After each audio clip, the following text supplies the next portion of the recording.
How shall I begin? It's now 10:30 in the evening, Monday, January 31st, 1966. I'm sitting at the window in my upstairs apartment on the Hall Road, just east of the Oswego city line. Since 5 p.m. on Thursday, we have received 97 inches of snow, borne on winds gusting over 60 miles an hour. Even now the visibility is near zero, with heavy snow and drifting snow.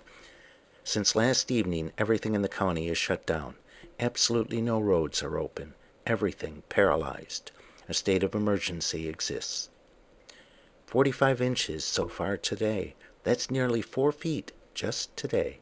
And we're not talking about the lake effect fluff. This is dense and heavy with moisture off the Atlantic. Isolation plus. Earlier today, it took over 2 hours for me to walk less than a quarter of a mile to the store over, should I say in, the 8-foot drifts. It was foolishness. All I could see was swirling white. I was drowning in snow, struggling to move. Making it back was a life-threatening experience. Since then, the conditions have become even more desperate. Now, at midnight, I can at last see the city lights through my frosted window. The final snow count, as estimated by Bob Sykes, our university weatherman, is an incredible 5-day total of 103 inches. From the Journal of Paul Cardinale. The following slides were taken during a walk into Oswego, almost 3 days after the blizzard ended. I like to begin with this picture of a couple returning home with much-needed groceries. At first it appears there are only a few inches of snow, but then look more carefully at the homes in the background. These people could easily be walking over their car. The near hurricane force of the winds in this coastal storm packed the snow into very dense drifts, very much unlike the fluffy lake effect snow that prevail most of our winters.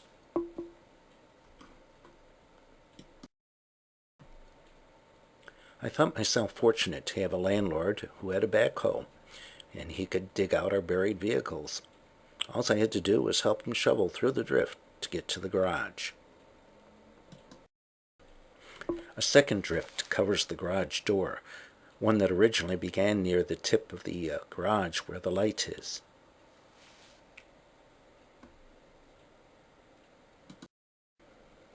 A close-up view clearly shows the nature of the beast, concrete-like snow that has to be slowly chipped away.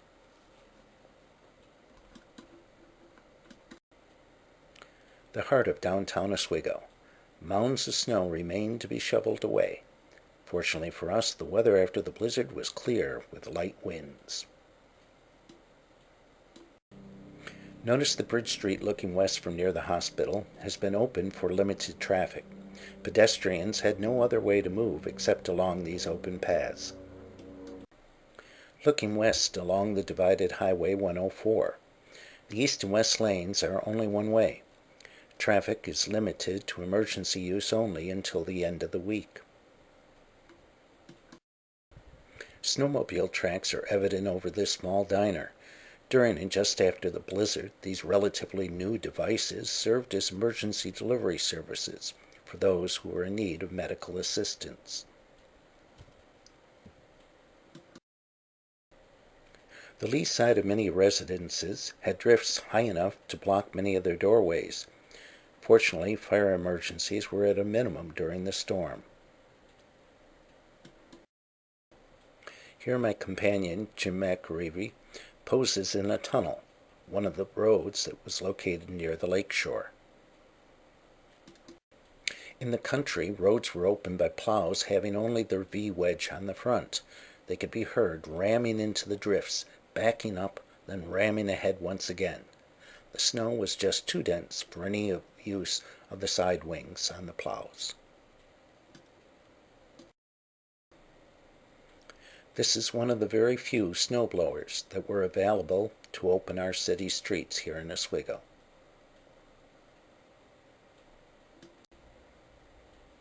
By the college, Washington Boulevard was just wide enough to allow for foot traffic.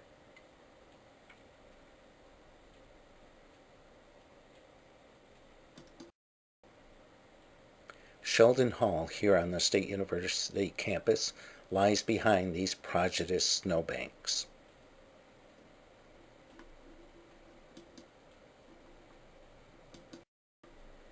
Ski tracks between the former Student Union and Sheldon Hall. The snow depth is not evident until at first you realize that the first floor of the building is mainly buried.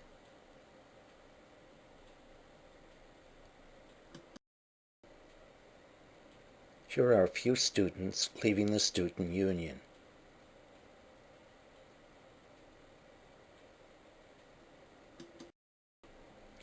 The campus was just beginning to open for classes, as these tunnels were made leading into the various buildings on the campus.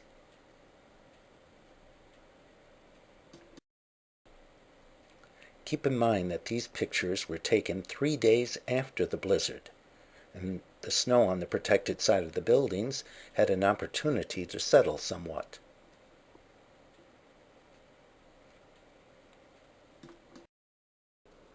People ask how this storm compares with the other infamous Oswego snowstorms. The difference? We've certainly had storms with that amount of snow, but anyone who had to shovel after that blizzard knows.